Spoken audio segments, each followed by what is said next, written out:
Hey guys, welcome to SheKnowsArsenal. My name is Jessica and I'm your host, and you can follow me on Twitter at @itchjessino. This is the post-match podcast for Arsenal 0, Brighton 0, and I have named it Hard Questions because in today's show we're going to be... Okay, Souls is talking to me in the little back chat thing. Yeah, so we'll be kind of addressing some hard questions today. With the post-match, it's like, okay, we'll review the game and kind of talk about some of it. But when you haven't really scored any goals and the other team didn't really score any goals on you, I feel like we won't take that much time to talk about the game. So I do want to talk about some other topics in and around just Arsenal in general and just answer some hard questions. You know, maybe they're not that hard. Maybe you think this is easy. I know the answer to this, but we'll discuss it. So a bunch of little mini debates wrapped up in one podcast. So hopefully you guys enjoy it. Make sure you like the video and subscribe to the channel. Share this with a friend. And let us know how devastated you've been all day not being able to use your apps. I haven't been able to use any apps. You actually realize when you can't use an app how desperate you are to use the apps. Like, I have opened up WhatsApp at least 30 times and started typing something and been like, oh, this shit ain't working. Like, you know what I mean? Like, it's so crazy. And like, at least Twitter is there, you know what I mean? Like, just imagine if Twitter had shut down. Like, Twitter is life, so yeah. But let me know how you guys have been coping with not being able to use your apps. Maybe you're like, go read a book, go get a life. But yeah, my phone is pretty much my life. So without further ado, I'm going to bring in my panel for today. I got George and Souls. Hey guys. Hello. I can't hear you. What is happening here? Why can't I hear Souls? Souls.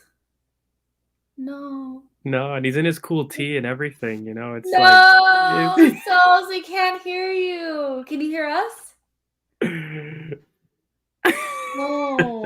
Did you go out and come actually works is there my you go, there webcam. you go. It's my webcam mic that works. Is it loud enough? Yeah, no, it works. That's fine. Forget this stupid thing. Oh my gosh, I was like, I can't hear Souls. I was so devastated. Yeah, so yeah, you guys, but we'll go ahead and get started. So I asked them to come early so we can go over the agenda, and Souls missed the agenda, so he's not going to get a chance to like prep answers or anything for today. So it is what it is. What's that popping sound? I heard like... I think it's being stupid. It's working now. I don't even know what's going on. You popping a bottle of wine open? I was tapping it to see if it worked. I didn't know it came through on there. I'm so glad that that's the word association you did. When you hear a pop, it's an opening of a wine bottle. I'm like, did somebody open up a bottle of wine? Where's the Prosecco? Exactly, where's the Prosecco?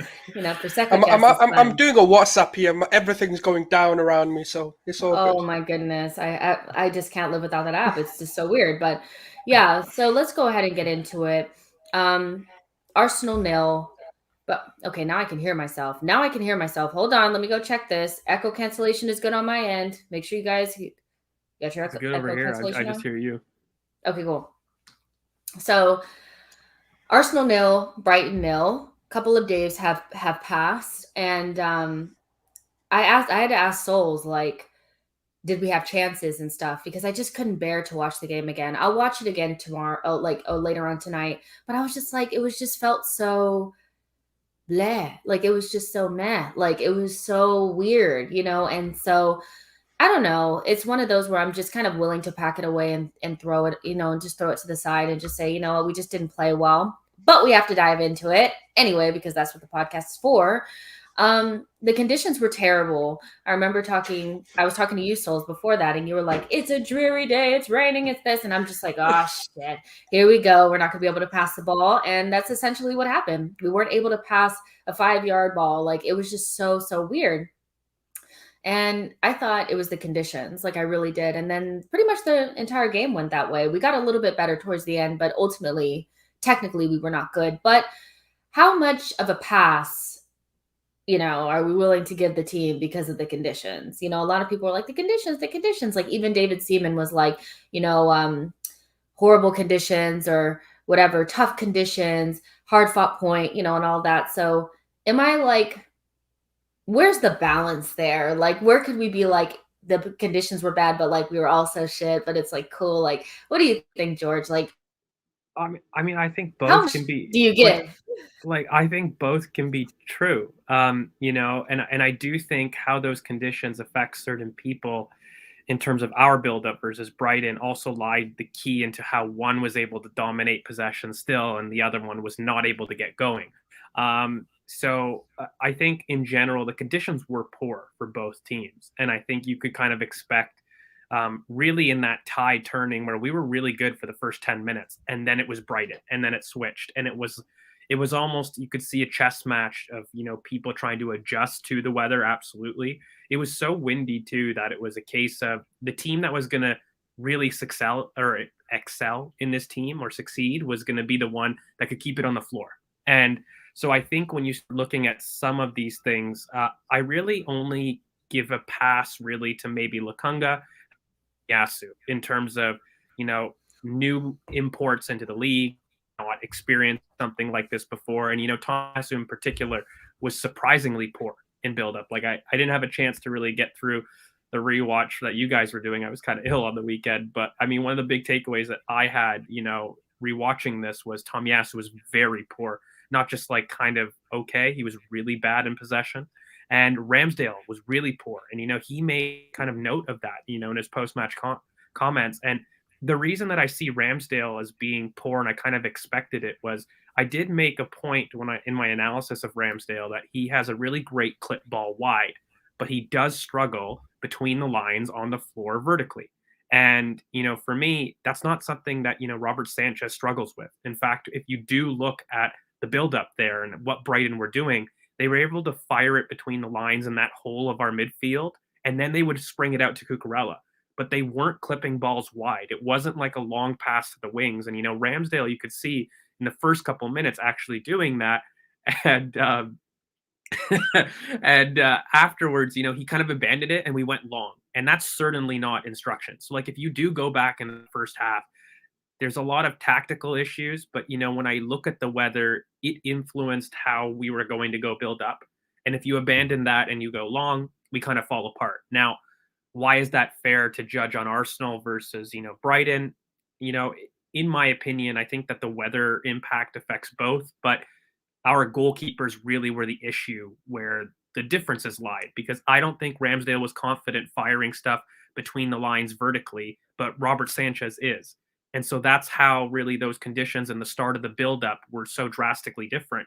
And so one team was able to build up and one wasn't. And so the other one went long. And that latter team and us going long with Aubameyang against 6'4" Twin Towers at Brighton was never going to be really, really good. I do have some tactical issues with Mikel moving on in terms of how we even built up in this game. I think it was really wrong. We changed things, but we'll probably get to that later. Just to circle back. No, really we can. I think we can get to it now too, because I know Sol's had a point about the same thing that you guys are going to kind of talk about the midfield a little bit, build up and all of that. I love when we link up like that.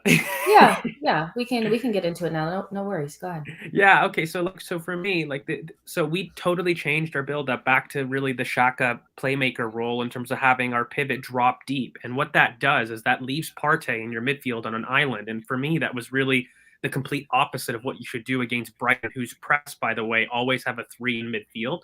And so realistically, it wasn't even just adversity in a sense. It was just a really wrong tactical setup, because having Lukunga drop into the left center back role of that 3 and having Tommy pushed up, it made no sense, because Odegaard was really poor in the duels as well. And really that right-hand side was non-existent.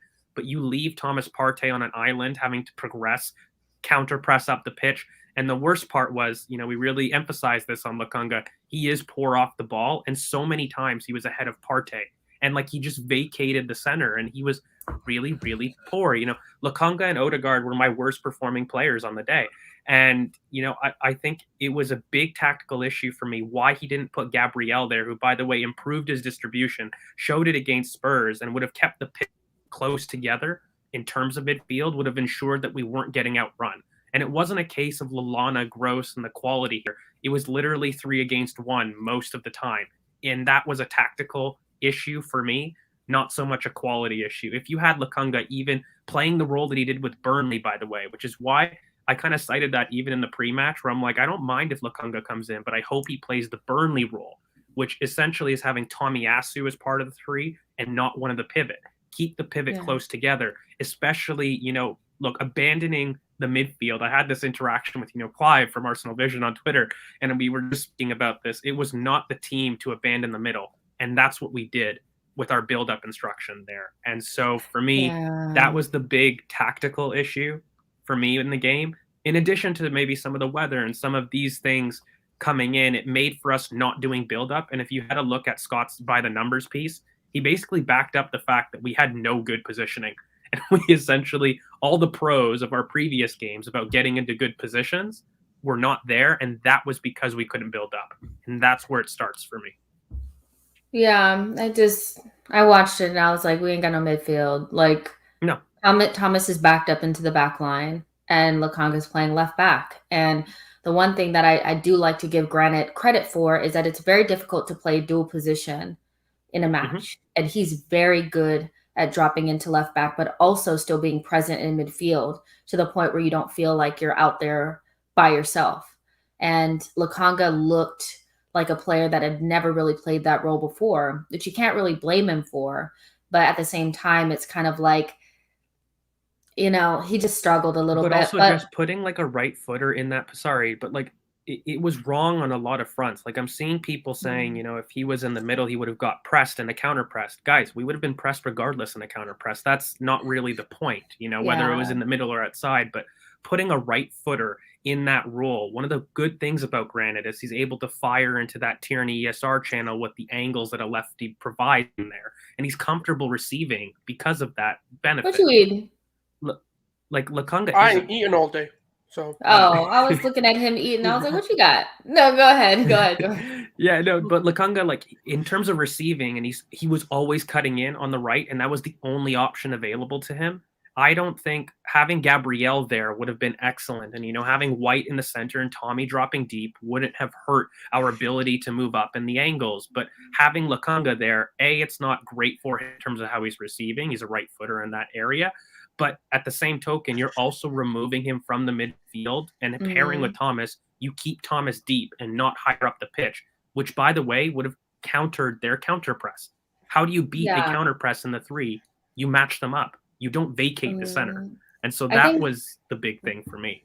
The only answer that I felt like we had for anything that they were doing aggressively in the offense was Saka versus Burn. And we didn't do it enough. Like, I just didn't feel like we did it enough. Like, if we were going to exploit anything about their shape and what they had going on, was Saka had Burn on toast. And I just didn't see enough of those isolations throughout the match. But I also think when you lack the buildup and you don't have somebody in midfield that can spring the ball to Saka, you miss out on that a little bit. And that's where Thomas and Odegaard comes in midfield, not being able to get a grip on the game. And I think some of that is just there was so much space between Odegaard and Thomas Partey, and Lokonga was nowhere to be found. So it was weird. But Souls, for you said in the group chat that you felt like Thomas Partey and Lokonga, they can't do it. Like, you know what I mean? So fast forward to the Crystal Palace game. What do we do? Like, we're going to Crystal Palace. What do? Do we say Thomas Sandby doesn't work, or does something need to change with that combination? For me, it doesn't work. Like the way I want us to play, or the way that we have been playing, profile-wise, it doesn't fit for me, unless one takes the initiative to learn that role. And for me, I've got a lot of stick for saying this, but I do, and I back it, and I go, you've got to, for the sake of making sense tactically, you bring in maybe a Maitland-Niles, or you bring in an El Neni, someone who's just going to sit back and play that defensive role, come into that left back and probably do it, not to a Xhaka level, not to maybe a Basuma level, but just allow Partey to excel at what he does, which is progress the ball forward. The problem that we had was, for me anyways, is Lokonga wanted to drive the ball, Partey wanted to drive the ball, but neither could do it because neither had the security behind them to know that, okay. And then what that does is, because Tierney's then in two minds, he's like, well, I actually kind of need to protect Lokonga because clearly he's struggling. So that prevents him from wanting to attack, which then means, because what typically happens is ESR then comes in deeper. Not deeper, sorry. He comes in more narrow and he comes in towards like a 10 position, but on that sort of left. But then what happens is he's then left with one option because Tierney isn't overlapping, because he's like, I can't trust Lokonga right now because he seemingly is getting overrun. Then what happens is Tierney is then starting off deeper. Then when ESR receives the ball, he's no longer got the overlapping run option. He's only got the option inside. And that what that does, it makes everything predictable. And it no longer allows you to be flowing, because then ESR is looking over shoulder and it's like, oh no, Tierney's not there. And then the defenders know there's only one way, because he's not going to then cut out, because it's too hard to then go back out wide once you've come in narrow.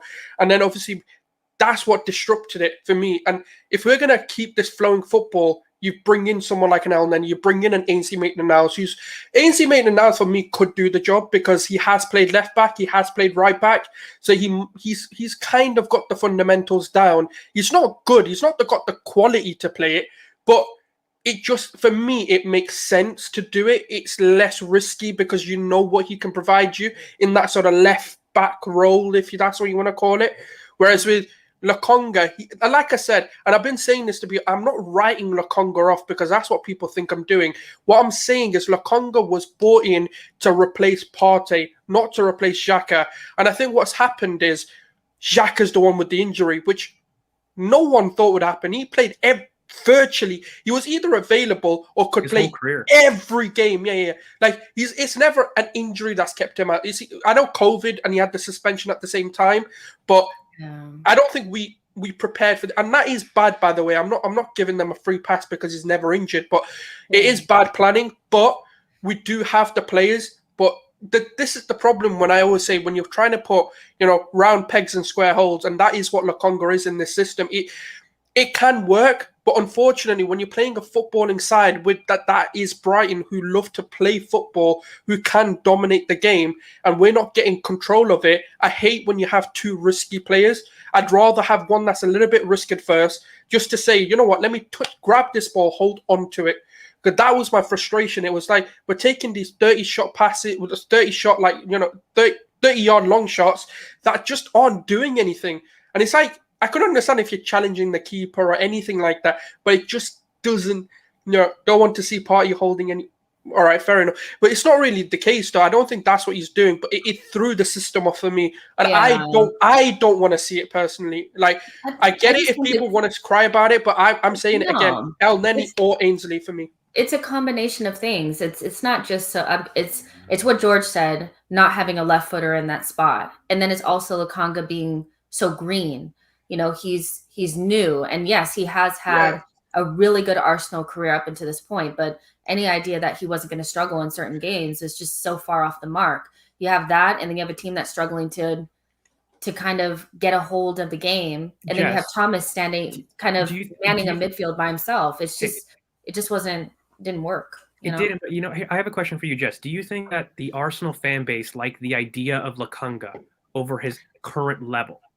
And what I mean by that is we were lacking half-turn ability in this midfield for so long that everybody saw him and kind of ignored the off-the-ball early issues that he had. Yeah, and that was the drawback that we got. No, I agree with that. And that's why if you back up to the Spurs match where people were like, well, who do you want to see play? And I remember originally when I posted my lineup, it had Sambi in it.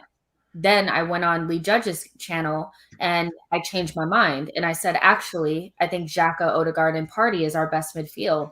And I got a lot of stick for it. And people were basically coming for my neck. And I was just like, well, the reality is Lokonga is very green and very new. And he needs to learn. And that doesn't mean that he can. And this idea that we should have a bunch of 19 and 20-year-olds out there and you can't use another player like an Elneny, because even I said something about Charlie Patino and just leave him in the academy, and because Elneny exists, and people were like screaming and yelling at me about that, like, how dare you say Elneny is Charlie Patino? And I'm like, I know what I'm saying.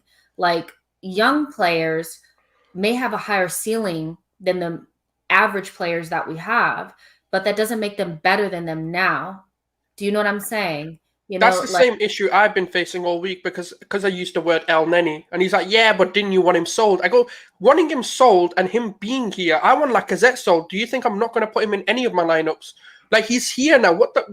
Why am I not going to use him whilst he's sat on the bench? Like, sorry, like, come on, like, I think the fan base just likes the idea. The problem is, right, because it's agendas over facts. And that's the problem. Because we don't want to see El Neni, we'd rather jeopardize the system, jeopardize the way we play, just so we can, like, shoehorn players in. Like, if it was up to them, they would have Lacazette on the pitch as well. They'd have, you know, instead of Emil Smith-Rowe, they'd have Pepe on there as well instead of probably Tomiyasu if they had it their way. They don't. The thing is, football is tactics, and the problem is, it's no longer what we grew up watching in the early 2000s, in the sort of early 90s, where you could just get away with playing quality players. It's now a chess game. Quality, yes, it matters to get you over certain games. But if you've got good tactics and you're able to kind of outmaneuver your manager, you can get a result out of a game. And if you can out-tactic the manager that you're playing, you can get a game, that you can actually win a game. And that's the problem. The quality no longer really matters to the level it used to matter because we've got so much more in our possession where, like, it's fine margins. Even this game was so fine margins. Like Emil Smith-Rowe, I don't think he could square it, but let's just say he did and Saka got the ball. There's your goal. You know, Aubameyang, for example, just getting that header, instead of it hitting the post, it goes in. There's your other fine margin. Lewis Dunk, for example, I think it was Dunk, or it might have been the other. That one where he skied it. Like, it's not his fault. Condition. That is a condition, like, because the ball's wet and everything. But there's so many fine margins, and I think people forget that tactics matter. The way you set up does matter. Yeah. So, Souls, you know, so guys, what it is for me, because I've had a lot of debates about this, okay? And I think when I suggested El Neni at the very beginning when Granit Xhaka got injured, I got so much stick. And it was about facilitating Thomas Partey and understanding what we have in this superstar.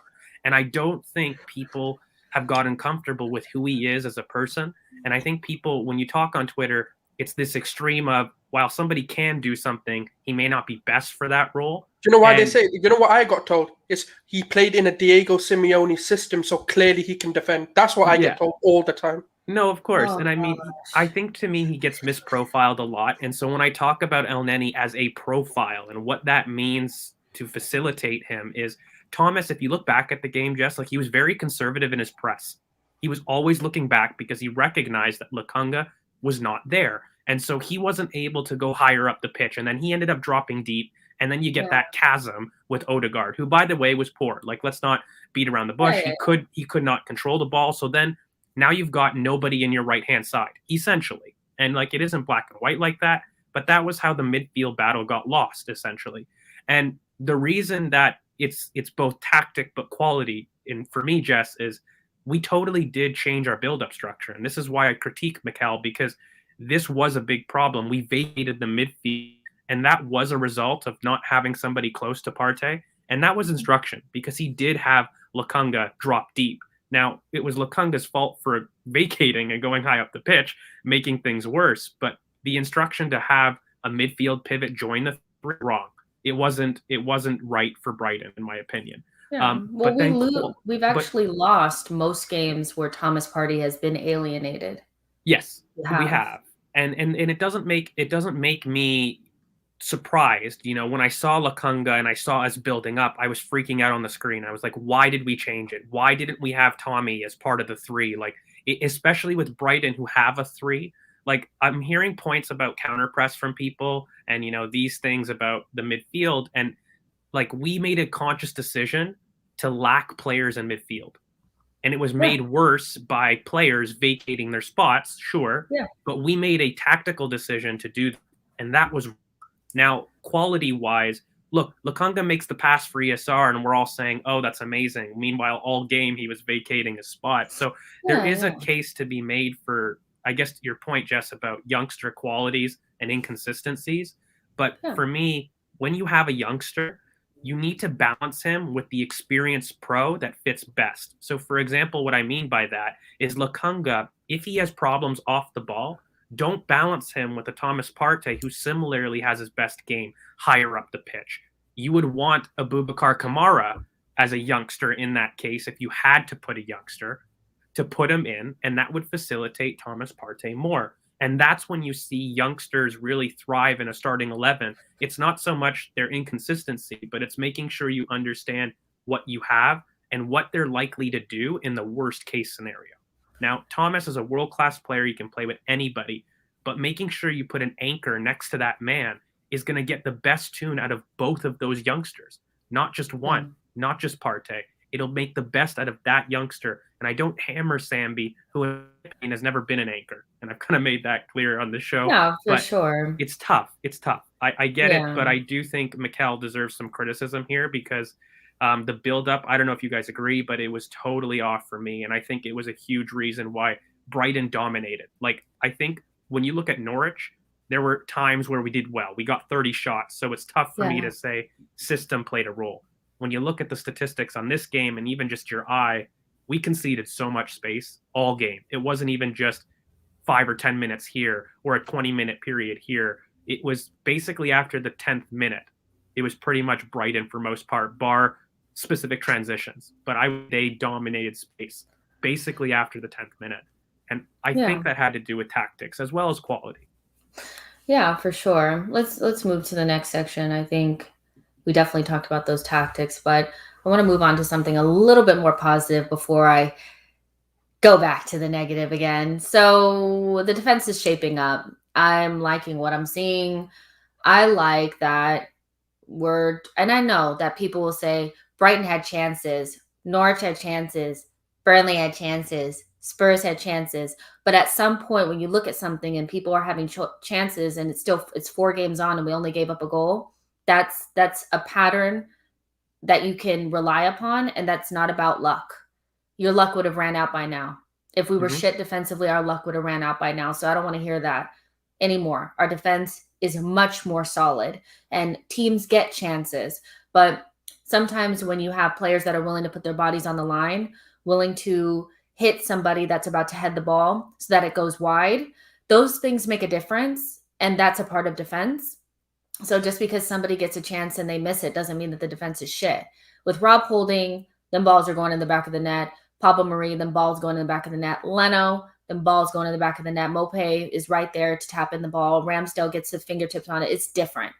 The defense to me makes sense from a balance standpoint and playing off of flaws, if you want to say flaws, but like if somebody has a flaw, there's somebody next to him that can pick that up. And I think that that's amazing. You have Gabriel and Ramsdale that have made team of the week. And for me, Ben White has went under the radar in the last 2 games as being one of our better defenders. I know that Gabriel, I'm not even worried about him because I've always known who Gabriel was. He just needed to get his adaptation year out of the way. And look, he's good. Shock.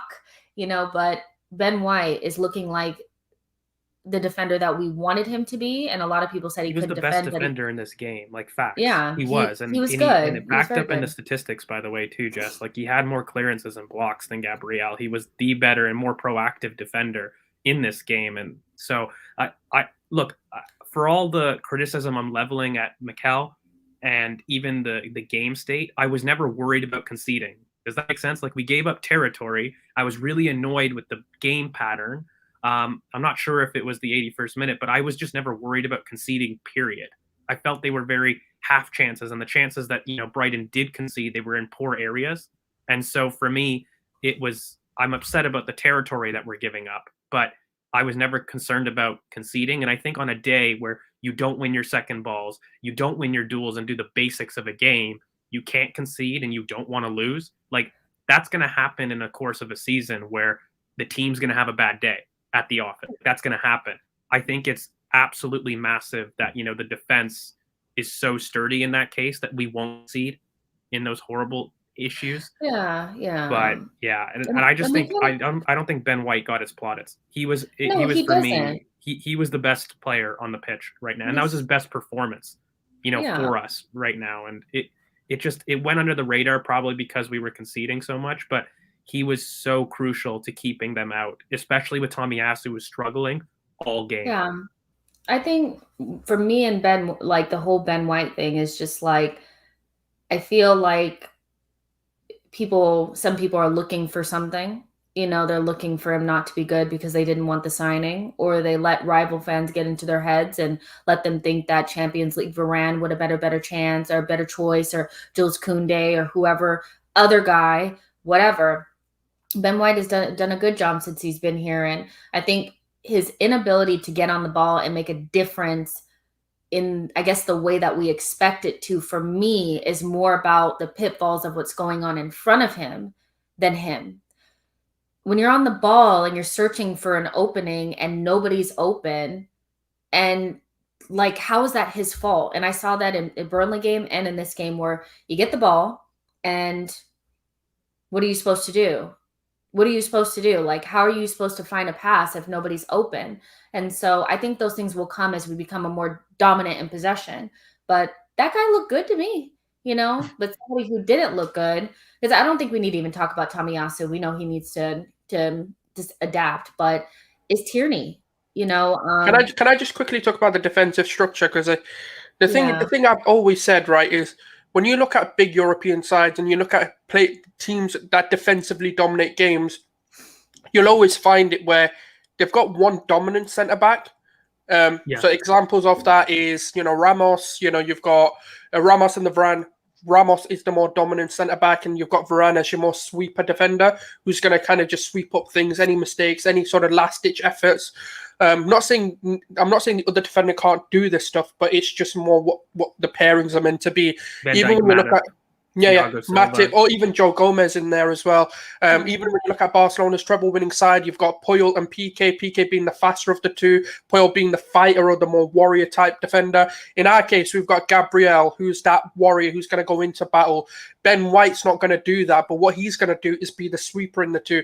Then you've got your right back as well, and actually in most systems, you've got one of your wing backs is in the more attacking wing back. You tend to have one in your system that does a lot more of the attacking work.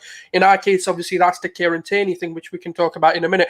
Obviously, with Tomiyasu, he's the defensive centre back and a defensive full back, should I say? Sorry. So that's the thing for me. If you look at our structure and follow big European sides, I know it's not about copying them and all of it, but that's just the way it's always worked. You need to have one who can, and that allows you to play the high line and squeeze the pitch. Because if you don't have one that can recover, then you're kind of screwed. You're stuck to playing a deeper line, and then you're slowly having to progress the ball constantly. So I just think people need to understand how defensive works and the mechanisms behind defenses, and then they'll understand the Ben White signing a bit better. Yeah, for sure. I think also just on Tomiyasu, because this was the first time that we saw him actually face with adversity, and I think even Aaron Ramsdale to a certain extent, like in the first half, he was really poor. Both players in the second half improved immensely, and I don't think it was coincidence that we put ourselves more on the ball in the second half with those improvement, and I just think it bodes really well for the future that these guys can adapt quick to adversity. So like there's a comment above about can Mikel do it? I think looking at the players that I was really worried about in terms of Tommy, who, he had a rough go, but like in the second half, he was excellent. Like those issues and build-up didn't happen. Ramsdale was a lot more sure in controlling his space. That just bodes well for the future. Yeah, and the whole thing about Cucurella is that, when they had brought him in, I thought this is going to be so interesting watching Cucurella and Lamptey be wingbacks for Brighton. Obviously, Lamptey hasn't come back, but from what I've seen from Cucurella, I knew that he was going to be a problem. And Tomiyasu struggling with a player like that and being double teamed most of the game by either one of their forwards in Cucurella and them doing 1-2s around him isn't really him being terrible. It's he had to adjust and all that kind of stuff. So I'm not really worried about Tomiyasu, but I am starting to worry about Kieran Tierney. Kieran Tierney is one of my favorite players on Arsenal, and he still is, like, even throughout bad form. And I've seen people calling for his head since the first game of the season, saying, even in preseason, saying he's not good enough, he's not doing this, he's not doing that. And my whole thing is I wanted to give him time, and I still will, obviously, because in times where we were really, really bad, he was one of our only good players. Like him and Saka were the ones that were kind of doing it all. He still creates chances for us. Are you guys worried about him right now? Is he just going through a tough period and we just need to give him time? Because it's not like in this international break, he's going to be sitting on his ass. Like he always goes out with Scotland, plays all 3 games, and comes back to us. what are we going to do? Like, because I'm not comfortable with Tavares at the moment. I love him, but I'm not. Do you know what I mean? It's kind of like the El Neni Sambi thing, where Tavares probably has a high ceiling, but Tierney is the better one right now, and we should give him a chance, like to do his thing. Personally, I'm not worried because there's a lot of things to also look at. It's not as much. Even I've said it. I think it was the watch along for the Man City game where I was like, he needs to stop giving these crosses away. Like, he's constantly allowing teams to cross the ball, and it always comes on his side.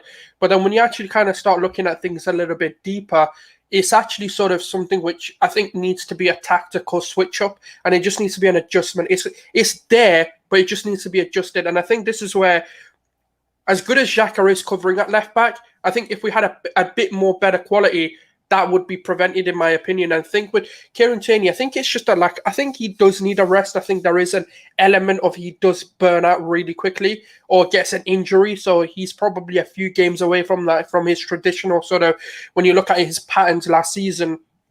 I hope it doesn't happen, by the way. But I think for me, it's one of those where I can't blame him for the Brighton game because we know why that happened. It's because of just that tactical switch up allowed it. It just made him want to sit in a bit deeper. But we've not really had a consistent lineup either, because if you look at the last 3 games that we've actually played good and we've won all of them, Kieran Tierney's actually not been bad. He's been good because he's been allowed that space to do what he wants to do when he has ESR there, because ESR is going to drop in a little bit narrower, and then it allows him to go in the overlap and do kind of what he wants, and he's got that left-hand side all to himself to do what he wants to do attackingly. Whereas when you have like Bukayo Saka, they like the same-ish space. So what happens is then the defenders are more drawn towards them, and there's less opportunities for him to just whip across in. But I do think it's just give it time. It happens to every player. They all go through a bit of a bad patch. But for me, I don't think the quality's gone or that he's a done out here player. Like some people really think that he's been bad or just average? No, I don't. I don't think. No, I think bad by his standards. Yeah, I think that's right. This is the same thing with Ben White. Bad.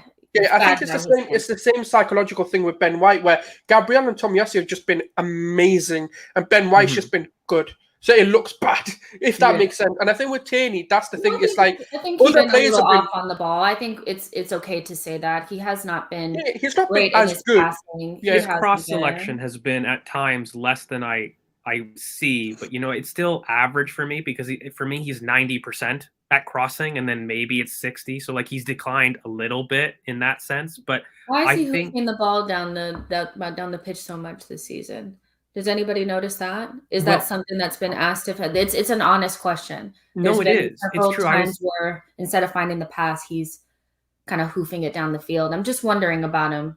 I don't think so, because I think he's always done that. And even if you look at the FA Cup run, he's looking at really releasing that left-hand channel quick and releasing Oba. I don't really worry in terms of that. For me, I actually think tactically we've opened the right side to attack. And what we're noticing is we're not seeing as much involvement from Kieran, but that's half of that is tactics. Like if you were to look at our attacking play, 90% to 80% of our attacking play came down the left last season. And this season, it's a lot more spread in terms of the right-hand side and the left-hand side. And so when you don't see Kieran, you're almost like, okay, is he as good if you're not seeing as explosive moments? So this is kind of where I'm at with him, where I don't think he's been poor in my sense. I think he's been very diligent in his defense. I don't think we've seen the same eye-catching bombing on and thrust, though, which is where maybe, people think about the poor form. But I do think a lot of it also is tactics, where we need to get used to, I think we're sharing the ball on each side a lot more. And so I think you're going to start seeing a lot more equal big moments on the right, as much on the left as this team develops. And I think with Kieran, I'm not worried whatsoever, in my opinion. I haven't really seen him lose his marker consistently blind side and defending.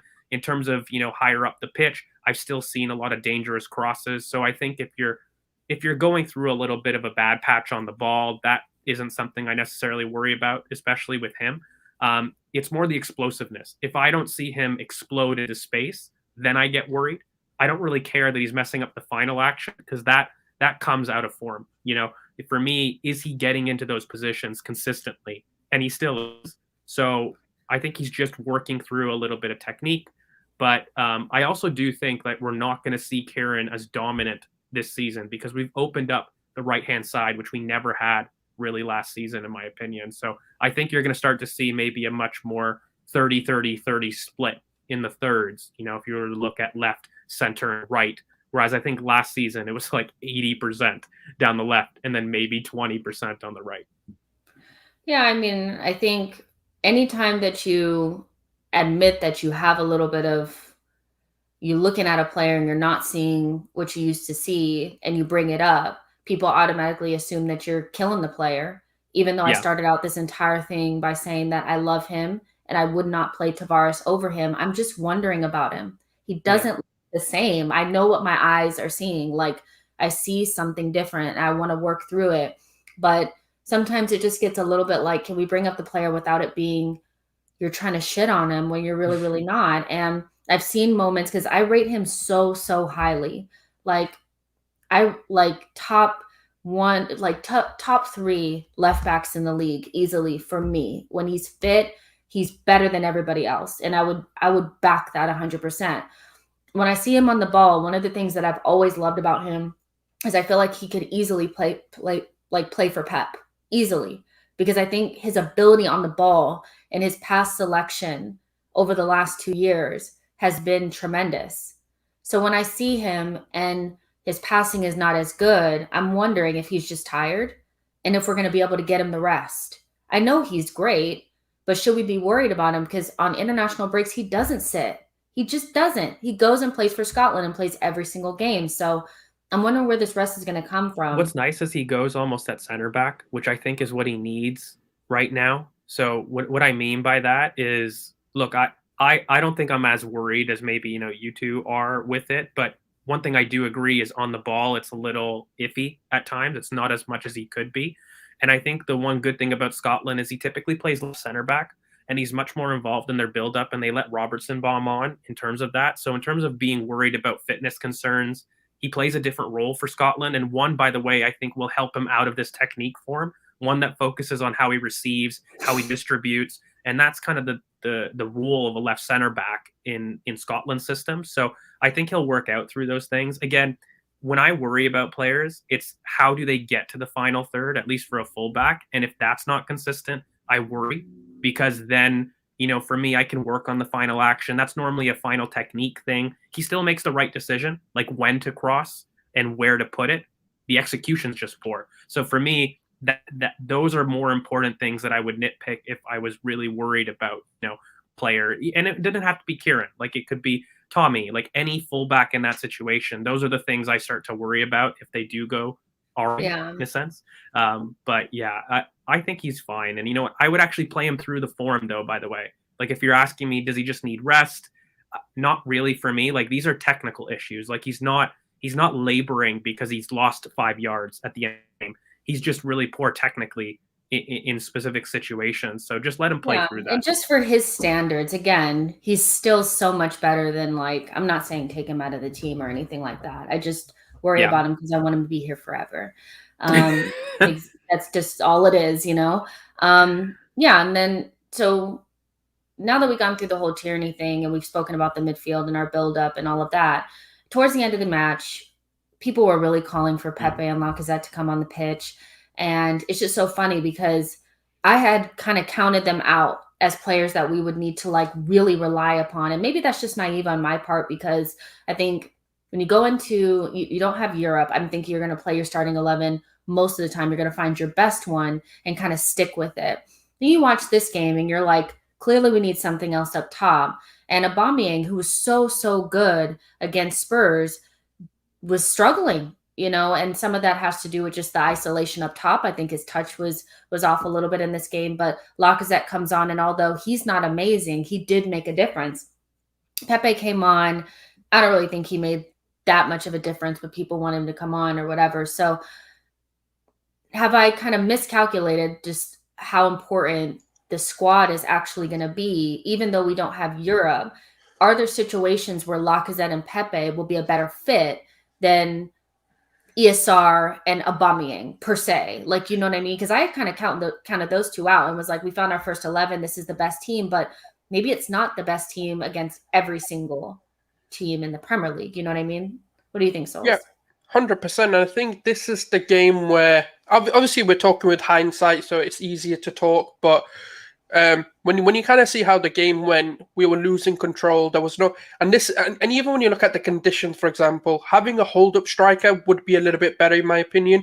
That way you can at least kind of control the game, kill off their momentum, kill off their tempo that they've got.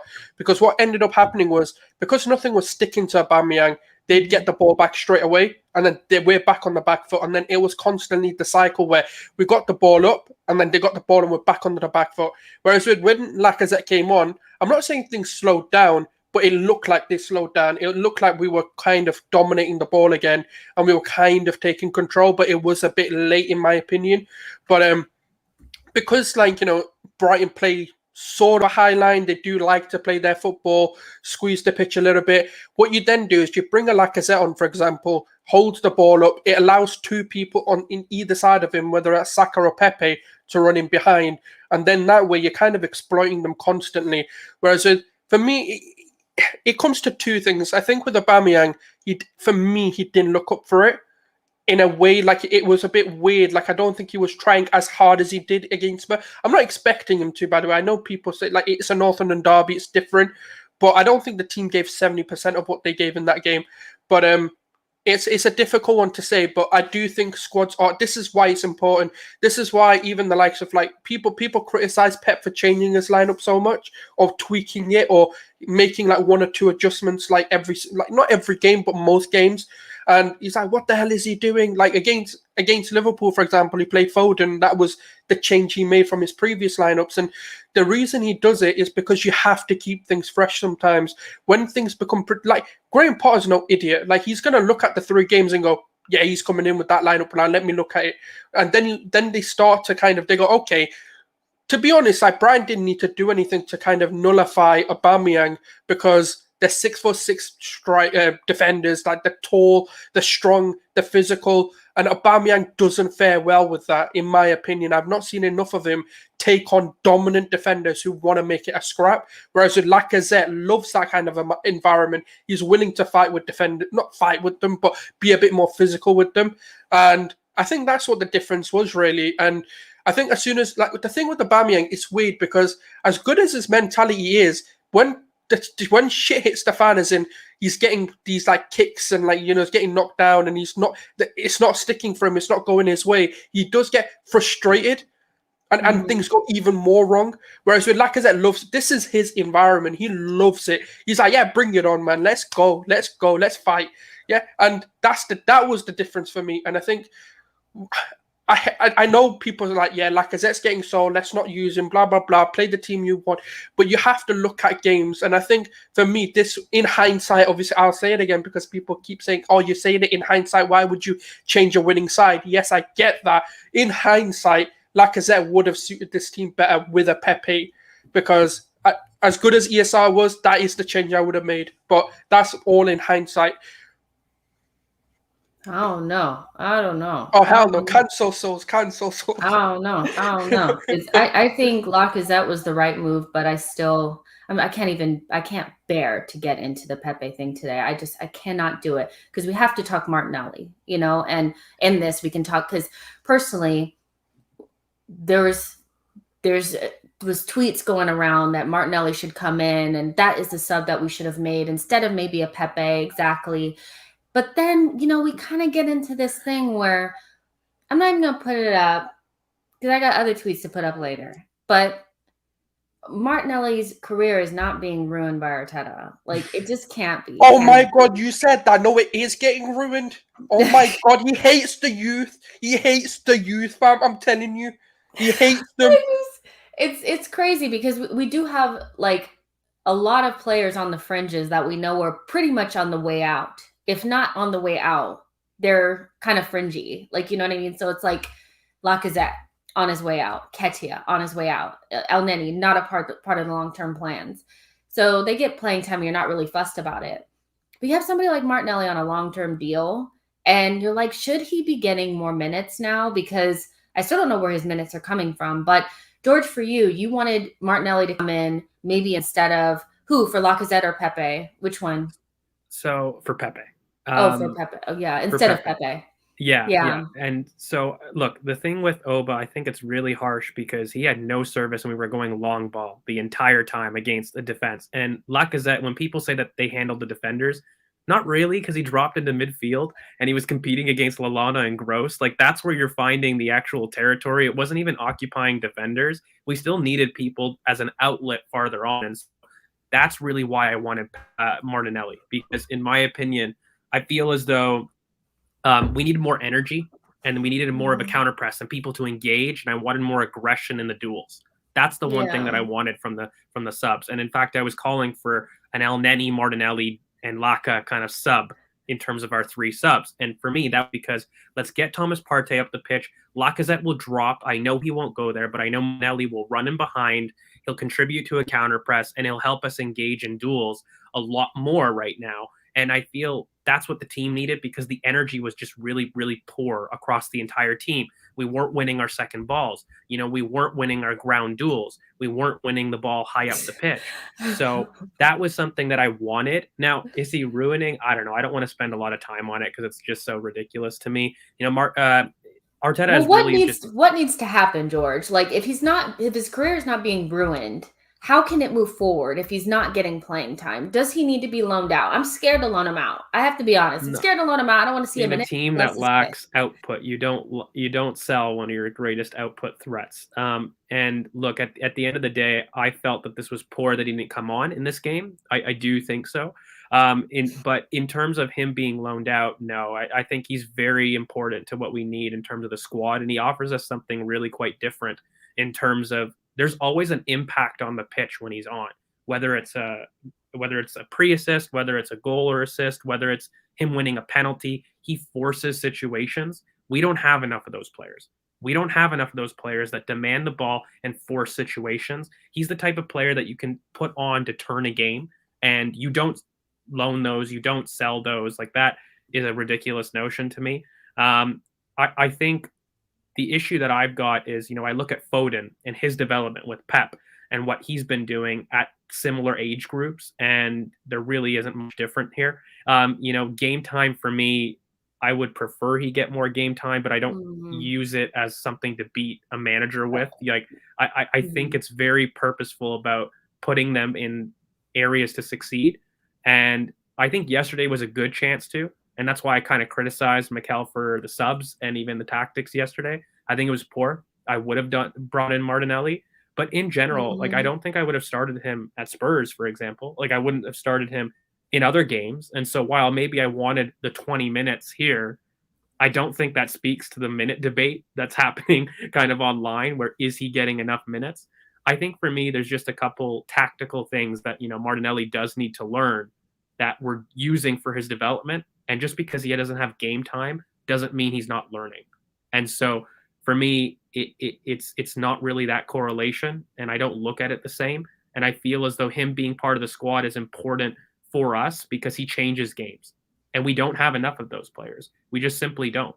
So I think getting rid of him is poor. Now, if you want to have a debate about should Pepe be starting over a Martinelli, then I'm ready to have that debate and I'm ready to firm it. But we could do something like that over an international break when we're because that's a whole nother thing that people need to be ready for. Because I don't think there's anything wrong with having honest conversations about players that are not beating down on a player or saying that you hate them. But sometimes I just look at Martinelli and I'm thinking, so here's some of the things that I went back. He's highest scoring Premier League teenagers in like last season. Not last season. Was the season before? He had 10 goals. Season before. Yeah. And so, I mean, you could say that was like just a flash in the pan, but some of the performances that he was putting in, I mean, 12 starts, 10 goals, and 2 assists. That was what he was doing. Jurgen Klopp saying he's the talent of the century. Ronaldinho saying he reminds me of Ronaldo. What did he play, though, by the way, Jess, when Klopp was mentioning that? And in that season, what positions was he playing a lot more as? Well, I thought he was forward playing striker. center forward, but it's not even so like it's the center forward thing for me, and then also not having Bukayo behind him when they were playing, because some of that was him and Bukayo just being good players near each other on the pitch doing things like, but then it was also center forward. So I think it's a lot of that, but I want to see if that was a flash in the pan or not, because the longer that he's not playing, which I don't think is Arteta's fault necessarily because he had a very horrific injury, but I need to know that that wasn't just a flash in the pan. We're talking about somebody that could have been like generational talent. That's how people were talking about him. Now I'm like, did I see that? Was it a mirage? Like what did I see? You know, is he being overcoached? That's something that we need to people are saying balance overcoached. criticisms with the long term, in my opinion. Yeah. Like really, like when you look at Greenwood's trajectory, for example, as a youngster who was really struggling last season and then playing himself into form, it doesn't change your talent projection. And we can be critical about him not taking his opportunities when they came this season, but in previous seasons he did. And I think there's a little bit of balance that needs to be applied there, because he's still just as much of a great talent, but he hasn't been taking his most recent opportunity. And that's why he hasn't got game time. Is that a final thing long term? No, I really don't think so. And again, from his talent, he makes things happen. And does he solve a hole in your squad? Yes. So you keep him. One more. So maybe, go ahead. No, go ahead, Souls. No, I was just going to say, like, for me, I think we forget how youth development should be because of how we've been seeing it. Because obviously ESR is getting loads of minutes. Obviously, he's basically a first-team player at this point. Bukayo Saka, same thing there. Obviously, we forget that actually Greenwood and Foden, when they were becoming the players that we see today, it was the same thing that we see with Martinelli. Like, you know, the fans were asking for, like, why isn't he playing? Like, look at last season, for example. People played Greenwood, and Ole wasn't playing him.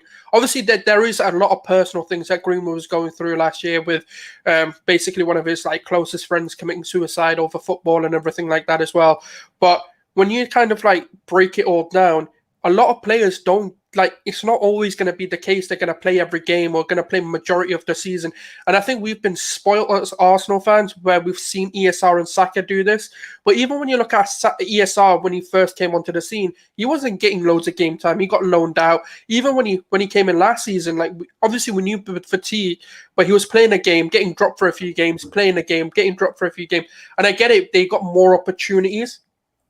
But with Martinelli, number one, he did have that horrific injury, and you have to kind of nurture a player through that. But secondary to that, because of that injury, the way he presses is a concern for any team. Because the thing with him, he doesn't stop. That's the problem. Like, he just wants to keep going. And that for me, I think Arteta's trying to coach him. But firstly, like I've said before, it leaves gaps in your team when you press that way. Rather than pressing where you need to press, he likes to just press. And I think because I've been seeing it, the little glimpses that we've been seeing under Arteta, it's gotten better. He's not pressing as harshly as he normally does, and it's gotten a little bit better. And I think that it's longevity for him as well, because I'm not a medical expert. I don't know, but I do know those sort of horrific injuries do cause issues if you're constantly giving it because he's 110, 120% player. Not I'll give it 50% this game. No, he wants to just go. And I think we need to just calm down. It's not done. Because every time I see him, I'm like, whoa, actually, I didn't see that in his game before. I didn't see that in his game. And it's like building blocks. We're starting to see things. Control and I'm like, tempo, right? Souls. It's it's the la pausa. You want to really be tactical about it, but knowing when to go and when not to go. That's what he's learning right now. It's just simple. And it's a lot of things, because there's so many good comments, you know, that the players that Saka and ESR have had in front of them are not the same as having Lacazette and Aubameyang in front of you. You know, that's difficult to overcome, you know, and especially if Arteta wants to play a certain system. Martinelli doesn't really fit off of that left-hand side the way Arteta wants to play. So he kind of has to wait his turn, but there has to be times where he comes in and gets a little bit of that development. So not so that we could see him and see that he's alive and breathing, you know, but just so he's getting that, you know, just a little bit. But I do think that there's this thing about wanting to see all of our players all at the same time. If it was up to Arsenal fans, it would be Saka, ESR, Aubameyang, Lacazette, Pepe, everybody out there at once. You know, Yeah, Saliba, no system, just vibes. Saliba out there too. Like, and we shouldn't. I think we have to go back and look at some of the best Arsenal teams. I think one thing that worries me is having too many young players developing at once and an impatient fan base. You know, because we're going to have the bumps in the road. Some people are going to have to fall back while others are pushed forward. And at some point, I feel like the next group of players that we bring in, I don't think they're going to be 21. I think they're going to be more established players to firm up the squad, because we don't have prime age players that are really Can I just quickly say on that? Yeah. This is what I keep talking, and people hate it because process, plan, PR. Like, I get it. Okay, it is PR, fine, whatever you want to say. But the reality is, right, if you listen to what they're saying to us, what their plan actually is, they wanted to bring this influx of young players in now because they needed to depthen the squad. They've not got Europa League. They've not got anything else to do. So because the focus is on literally the Premier League, or maybe get a cup if we can, it doesn't really matter. The pressure isn't as high as like trying to compete at all fronts. But because we didn't have Europa League, or we didn't have the Champions League, we couldn't get the talent we wanted in. So there's no point going for your second choice midfielder because of Europe not being there, and spending 40-50 million pound anyways, and getting your second choice midfielder or your second choice striker. And the only thing that you needed was to get European football to get your first choice. And I think people are being impatient because we've been starved of success for so long. But for me, that's why I'm being patient. That's why I'm not on this like, oh my God, we're going down. We're going to get relegated. This ownership is shit. No one knows what they're doing. No, because they've said it. But you just don't want to hear it because it's Edu saying it. It's because it's Arteta saying it. And it's because it's me. I've got my own personal agendas against them. But when I hear them, I'm hearing what they want to do. And I'm not worried about the scene. Like, the fact that we've got one of the youngest squads in the Premier League, because that's going to flip next year when we bring in Basuma, who's 25. Well, he'll be 25, I think. Next season. So, we're getting. I don't care. I'm speaking it to existence because this is what I want. And the thing is, I don't mind. I don't know, because if I'm to believe my own theory, a conspiracy theory, get your tinfoil hats on, guys. No, if I'm to believe my own theory, which is Arteta's looking at this, or whoever's looking at this team, and trying to decide what midfielder suits it and what striker suits it, because they're the two main positions now for me. I don't really see a gaping hole in the team other than them two positions.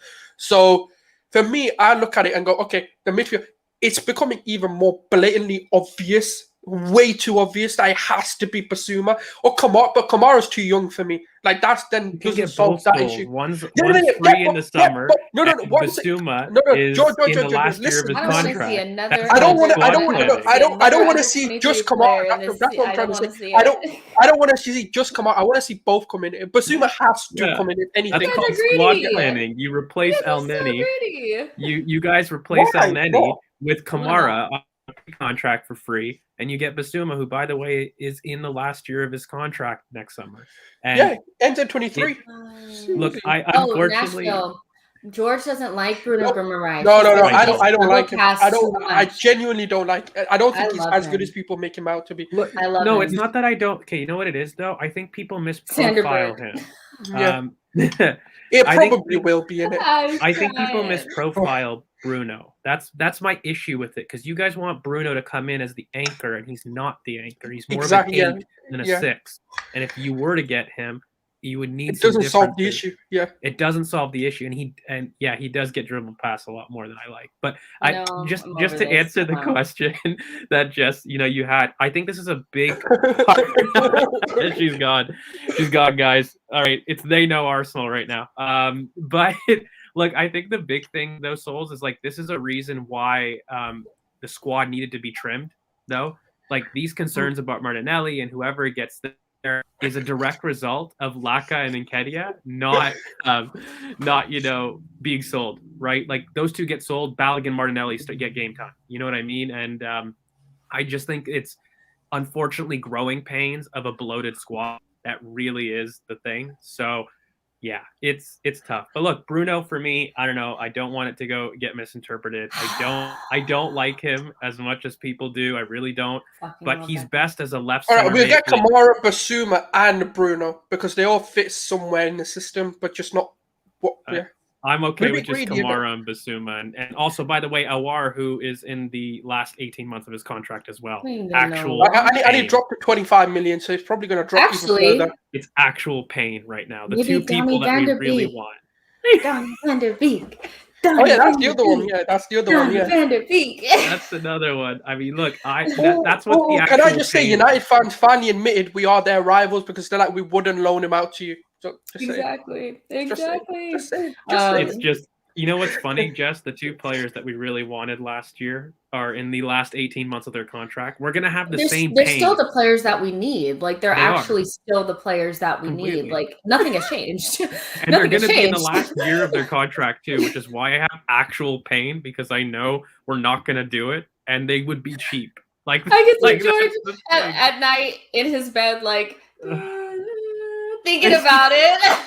I want my 5-yard burst, guys. Please, for No, the no, love of God. I'm genuinely just give it transfer to window me. opens. We're on Fabrizio Romano's Twitter. Come on, where's that Basuma doing? Where's that Basuma doing? I mean, it's going to be rough. Like, it's going to be rough. But to round things out, we have 2 more subjects to get through, and we're already over an hour. So we'll whip through this one. How do we feel about Arsenal now going into this international break? Last international break, 0 points, 3 losses on the bounce, 9 goals against, no goals for. We were horrible. The world was ending. Now, we got 10 points out of 12.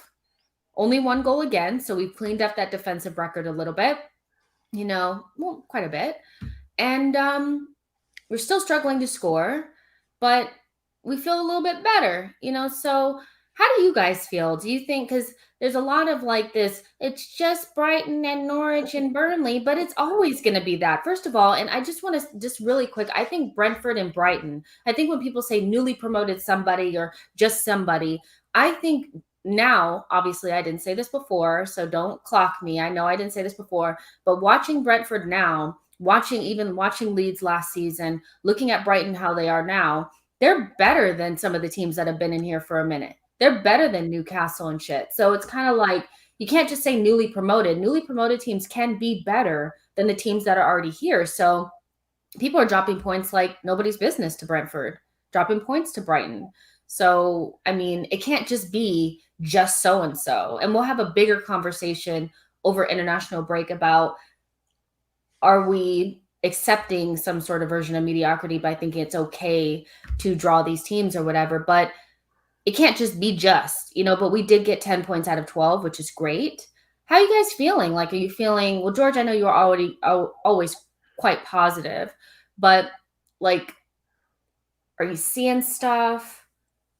What's going on? How you feeling? I know I'm calm. Like, I mean, I knew that this would happen. I maintained my view, and I see the next 4 or 5 games at a very similar canter, getting a lot of points as well. I really think we need this type of result for the team, because they hadn't really faced adversity in this winning run. And I think to get out with a clean sheet was really important for the psychology of the team. And so they know that if they were to have another adversity period, they know that they won't concede. I think that breeds a lot of confidence. In terms of our output, do I want us scoring more goals? Of course. I think that makes you win more games. But I have a look really at fixtures, and I'm very calm about who we're facing and actually the midfields and type of people that we're facing. Palace, Villa, Watford, and who else am I missing before we face Liverpool? There's a couple. We have Aston Villa, Crystal Palace, Leicester, and in poor form. I think we have Leicester after that. Else. Leeds. There's Leeds in the cup. And I know that we face Leicester after that in the league, I think. So I'm looking at these teams, and they're very favorable in terms of the midfield presence. Like, that's really what I'm concerned with. And so you look at Palace, lone pivot, Kouyaté. That should be very fun to play against. Villa at home. That's a good team that people think are great, but in my opinion have struggled in midfield. We're going to have a good game against them. Leicester, really poor form, really been playing very, very poor. So I think this is where the next period gives us credibility. And I do believe, and I've always maintained, that I feel as though this next run of fixtures gives everyone the credibility to feel confident again. I think everyone's like, ooh, I like this, but I don't want to get on board quite yet. And I think the next period of games gives you that kind of credibility, in my opinion. But Palace will be very nice because I feel that we really struggle against those type of teams, like transition forwards and stuff. So I'll be very excited to watch that game. And yeah, I'm very confident that we really do see, I think you see the completion of the goals coming in the next couple games, really. So yeah, I'm excited. Yeah, I think I'm just kind of like, I think for me, like this last little section has just highlighted for me that there's something coming together there in terms of what we're building. It's definitely still raw. It's not quite there. Some of the players they're so young and they need those runs of games and to kind of like get their wind, and they need to form together. But it really highlighted some of the gaps in the squad that still need to be filled by people that don't exist within our squad, in my opinion. I know we'll probably disagree on certain things, thinking that maybe Martinelli can fill those roles and all that kind of stuff. But I personally feel like we just see, and I think that that's kind of a good thing, when you know that it's just something that you have to buy in the future that you probably will get. And it's not that what you bought doesn't make sense. You know what I mean? Like you can see that they're trying to do something, but there's still gaps in the squad. So at least we know what we're trying to do. At least it's clear what we need to get, But Souls, what about you? How do you feel? I'm all right. I'll be honest. Like I'm all right. Like because it's like now's the test because all right, we've had 3 wins, which we kind of expected. Brighton was the one where we're like, okay, because in that sort of 4 games, we expected okay, we'll pick up wins, but we might draw one. I think that would be a general consensus where we'd be like okay with. Obviously, we'd like to win all 4. That is obviously ideal, but we didn't. We dropped points. I was thinking more Burnley would have been the draw, traditionally going because it is a tougher game. That would have been the one where, because I mean, in the grand scheme of things, all we did was score a free kick, really, but then defend really well. But that was a good test for me. That was like okay, 1-1 Barry, where a team that loves to battle and be tough, and we kind of took it to them. Then against Brighton, okay, that was where, for me, the most technical side that we faced in terms of just very good tactical outputs, very sort of, it is a well-drilled team, and let's see how we face against them. And to be honest with you, considering the fact that we were the team struggling and we kept it 0-0, I'm quite proud of them. Like, I know it sounds a bit bizarre. Like, am I like happy with it? No, I'm not happy with a 0-0, but I'm proud that they kept it considering how the game went, considering we couldn't get a foothold of it. And now, because we've gone into the international breaks with a 0-0, it's their first test after winning games. That, okay, now they've gotten a draw, which was, I'm not going to say a deflating result, but it must have taken the gas out of them as well as it has with the fans, where we're feeling a bit like, oh, you know what? Like, if we had won that, how good would it have been? Shit, like, you guys look like prime Barcelona the other day, and then you come up in there, you can't trap a ball. Of course, it's deflating. Like, Yeah. So for me, like now it's like, okay, this is the second phase of the test that I'm putting through to Arteta. Now you've gotten a result that you kind of needed to go your way, but you've got a draw out of. Can you now go to Palace as soon as the international break is over? Because there is pressure on that game. It's another must-win game. You must be Patty, though. Like, really, you have to. Sidebar, you have, not just Krista. You got. Oh, mate, because it would be so. We should have got Patty V. I told you we should have got Patty V. Yeah, that's what's going to end up happening. But it's one of them where we need to win that game because it then puts us in good stead. Okay, now we've got a team in Villa, which we have struggled to in the last season, where we haven't scored a goal against them in 3 fucking meetings. We need to bash them. I'm so tired of them. Like, it's just so annoying. Well, your next fixtures, guys, are just because I know I was like spouting nonsense, but it was right. So it was Palace, Villa, Leeds, Leicester, Watford. Yeah. Yes, and then it's Liverpool. I was missing one because I was like, wait, isn't there another one? But it is those. Yeah. So that's very good. That's a very good run of 5 games without. Except for Leeds. Leeds have very powerful in terms of a press and a midfield. But those it's a League Cup anyway, so it's... And it's a League Cup. But still, so in general, those are teams that lack a midfield presence. That's really why I'm very excited. Because even with Brighton, who are a tough game... Basically, Georgie said we're winning the league without saying it. Essentially. 100%. You basically 9 for 9. What I've been saying is the Invincible trophy is back on. I love it. It's like they'll just... Pretty much, I mean, the season didn't start until Norwich at home, did it? You know, so we could technically still get. We're still unbeaten, right? No, it's so funny. There's probably people in the comments like, "How dare you joke?" Because it's life, guys. Calm down. You need to joke a little bit. But yeah, I think ultimately we feel pretty good about what's going on, and it's still in that like, okay, can we take it to the next level? More competitive teams. Can we regain a little bit of that competitiveness and that aggression that we had against Spurs and bring that into the next games? And can Arteta make the right decisions as well? Because I think we all kind of agree against Brighton, he got some things wrong, and some of that was overshadowed by the performances of certain players. But ultimately, there were some tactical issues there as well that he has to clean up. But before we get out of here, I want to just talk about the AFTV thing really quick, because I think it's weird. It's just weird to me. Every time I see somebody say there's a tweet that went out and it banged, like it got so many like retweets and likes and all of that, and it basically just said AFTV is the worst thing that's ever happened to Arsenal Football Club. And I can't wrap my head around it. Like, I actually can't wrap my head around it, because when I think about what's wrong with the club, the first thing I think about is everybody above, like the executives and all of that. And I think when you look at AFTV, it's, if you're on social media, it's probably annoying for you to see people ranting and raving about the club that you love and all that kind of stuff. But are they really the worst thing that has happened to Arsenal Football Club? And is it okay for people to corner people of AFTV and like train stations and shit and tell them to get out of the club? I just feel I feel like this may be like, I don't know, maybe people feel differently, but I feel like if we put half as much effort into Crunky out as we are AFTV out, then we might get some shit done. AFTV is accessible. You don't like them because they're saying things that you don't like. But ultimately, Cronky is the main issue at Arsenal, and it's not AFTV, and I don't really get it. Do you guys have a different opinion on that, or do you think that maybe they do have a part to play in where we are as a football club? I just can't. They're not out there kicking the ball. So, like, how do they connect? But you know you're big when a player on the team speaks about your channel. Because Hector Bellerin has spoken out about AFTV before. So there's clearly something there, but I don't get it, you know? So what do you think? It's a deflection tactic for me. It's they need something to blame, but they can't blame the club because it's the thing they love.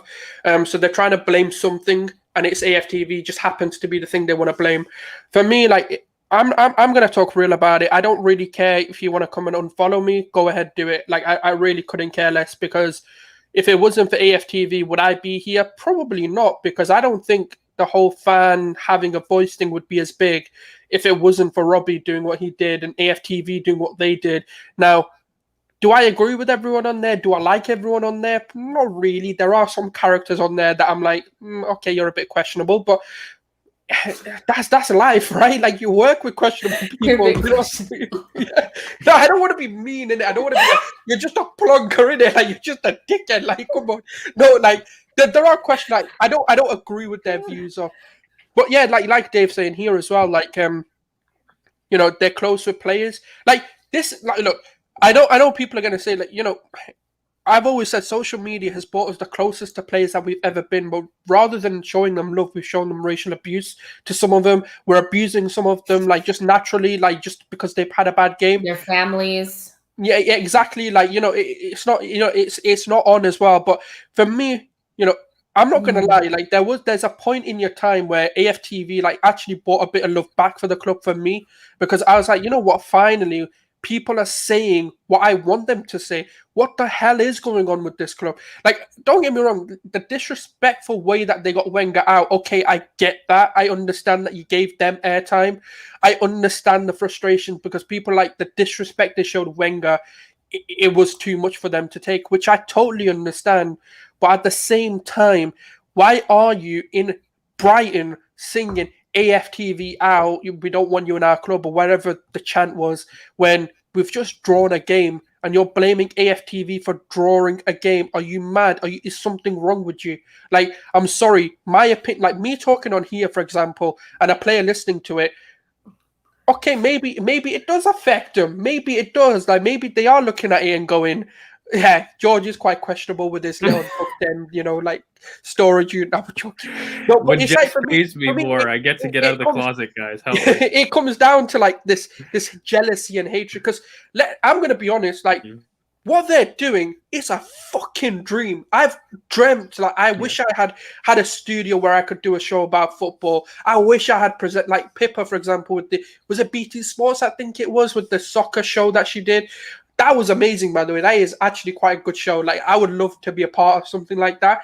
And that's what they've given. And I think what it is because it's this thing in it where, when you love someone, like a child, for example, and they do something, you're like, oh yeah, it's all right. Like, you sometimes you just let it go. I don't know. I ain't got no kids. Yeah, I don't have kids, but I can see it in your parents. I'm calling your parents out now, yeah. But you see, like, they'll let something go with it, or they'll be a bit soft with it. But then, like, what the actual issue is, they won't address the actual issue, which in Arsenal right now, because that's like our love in it. Like, we've grown up loving this, like, club, loving everything it's about, and it's losing its identity. For some reason, they attribute that to AFTV. Like, it's lost its identity because of that, because of the people who go on there. But what I say to people is, they're fans. This is your fan base, our fan base. This is our fan base. If someone doesn't like, for example, Turkish has got very strong views and always has had strong views on Kroenke Out. If you're a Kroenke in, just debate his opinion. You don't have to like it, but just have that adult conversation. Stop being weirdos that are, so obsessed over fan channels. Like, I don't get it. Because, all right, I'm gonna give you a personal story, right? Because I went to the United protest, in an Arsenal shirt, and because you're from Manchester. Yeah, I'm from Manchester, for people who don't know. Like, yeah. But, I went there, and obviously I got to meet Flex. I got to meet, Aaron's United. I met That's Flawless. I met Adam Matic from TFT. And there was a few others that I met as well. Like, and the love that we got as content creators was mad because we were supporting them. But if we had done the opposite, let's say, for example, we didn't support the Glazers, or we didn't support this whole Super League movement, the abuse would have come at us. But when it suits their agendas and we're fighting for their agendas and we're bringing publicity to their agendas, they'll love it. But the minute you kind of go the opposite way, for example, if, let's say, the fan goers or the stadium goers are Arteta in and the entire AFTV is Arteta out, they'll hate it. But if they're also Arteta in, they'll love them because it's spreading their agenda. And I think that's what it comes down to. It's jealousy, it's deflection, and it's not needed. Okay, so I have like some thoughts on it where there's cons. There's normally some nuance to this kind of stuff where at one token, they're the pioneer of something that we all love to do, right? Mm-hmm. So you can never say that they're fundamentally really wrong for doing it, because now fan channels have become a norm in every single club. We get to do what we love. We wouldn't be here without that pioneer starting that wave. Now, can that pioneer wave also carry some cons with it, as most things do? Absolutely. Souls, you're talking about how we've now opened access towards players. I think that can be a bad thing. And, a lot of times, unfortunately, social media does contribute to a lot of the negative side of the internet. But the idea, like the initial token of trying to connect with fans via social media, they were the pioneer of it. And that was unbelievable for me. Like, that's opened up a whole new aspect of how we support. At the same token, sure, negative influences, can affect players, and, opening that bridge with social media can be a tough thing, but are they the reason? Are they the issue? I fundamentally don't believe if you're a pioneer of something, you shouldn't be responsible for how people interpret your media. So what I mean by that, if you've got a like a singer or whatever, and they're maybe taking a specific view on an activist, you can't be responsible for their fans attacking other people. You can't really be responsible for that. And I don't believe AFTV are responsible for the trolls that attack players. That's on the players. That's responsibility, or not the players, but the fans that attack. Like, you need some onus, in terms of that. And I don't think they're the reason. I think it's opened some issues, though, with access to players. And I mean, there is a certain level of negativity that it has brought, whether that's their fault, I'm not 100% on board with, because I really feel we kind of absolve ourselves of responsibility in this new modern age. And I'm very much a case of, if you do something wrong, call out that wrong person. Don't call out the platform that they're on or that they drew inspiration from. That seems a little bit weird, because at the end of the day, how people are commenting on YouTube and like this, like, you're engaging in the very idea they pioneered. So it can't be wrong to some extent. But yeah, like always, I like to sit on the fence. So it's a little bit nuanced for me. There's pros, there's cons, but that pioneer is crazy. Like, they give me an option to do what I love. Talk about Arsenal. Meet people like you, which I love. Like, I would never have been able to do this without them. Yeah. And I just think Arsenal Football Club is massive and massive online. And we're one of the, besides Barcelona, one of the most visible fallen giants that you could imagine. Yeah, exactly. And some media outlets have wanted to air their concerns and kind of hear from the fans, because Arsenal is supposed to be up there with the best clubs, at least in England, and we're just not. And so for me, when I look at it, I'm like, would AFTV have anything to bitch about if we were better? I think we have a big fan channel, and we have so many fan channels because we have the biggest one, and it has created opportunities for more to happen. But you look at other fan bases, the next biggest one is probably Manchester United. And they're another team that, although is in the top 4 at the moment, is underperforming based on their history.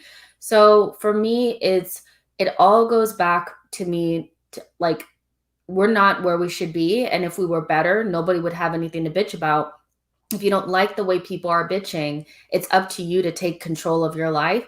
If I don't want to watch AFTV, I just don't. People that are like, I'm tired of them showing up on my timeline, it's because you interact and engage with their content. So that's actually your fault.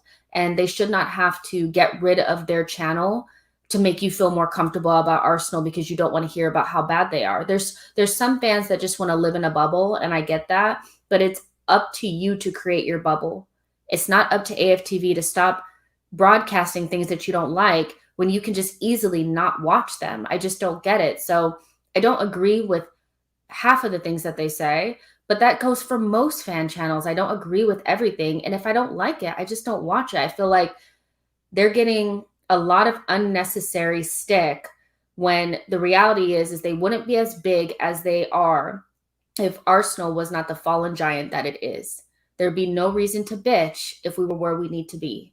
I don't see fan channels from Man City or any other team doing what we do. Is because we are big and we are nowhere near where we should be. So I think that's kind of what it is. And yeah, again, if you don't like it, then don't communicate with it. And I do understand all the other stuff that comes with it, like, the political aspect of it and the religious aspect and things that has kind of happened over the last couple of years that maybe put people off. But again, if I don't like something, I just don't interact with it. And I think you have that right to do that. Now, when I first started in this whole thing, the first channel that I've ever watched was AFTV. That's the first one that you pretty much see because it's the biggest one. And then what came off of that is the very next channel that I started watching was actually Lee Gunner. This is like a year or two ago. And then from that, I saw Chig for the first time. And for anybody who may not know, Colossal Chig from the Gunnar Eagle Eye channel, who does a lot of his watch-alongs and stuff with Lee Gunner, passed away earlier this morning. And so I just want to put my thoughts and prayers out there for his family.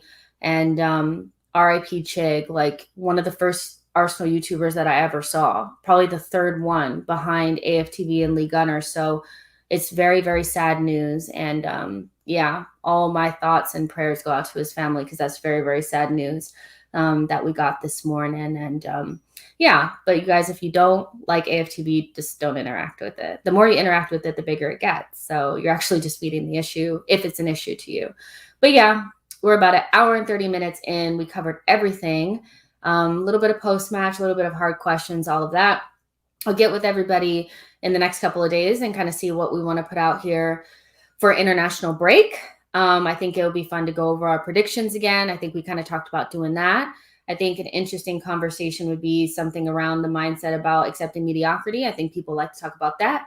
And we'll find some fun things to do while international break is going on. But we hope to see you guys again. There's about 82 of you guys watching on all platforms. Make sure you like the video, subscribe to the channel, comment, let us know what you think. Give us some suggestions on what you'd like to see over international break. You know, here to, you know, give the fans what they want or whatever, you know. You guys might want, no, you may not be fans. Maybe that was the wrong way to say it. Not I think fans. people want me to get a new background. I don't know. Do you guys enjoy the closet? Should I upgrade? Well, I mean, maybe we can talk about it. I think we could do something different than the little closet. And Sol's room with his little sheets. You know, no, I'm just joking. I'm just joking. But yeah, you guys, we'll be back at some point. I'll let you guys know the schedule soon. But yep, like the video, subscribe to the channel. We'll see you guys again. Bye, guys.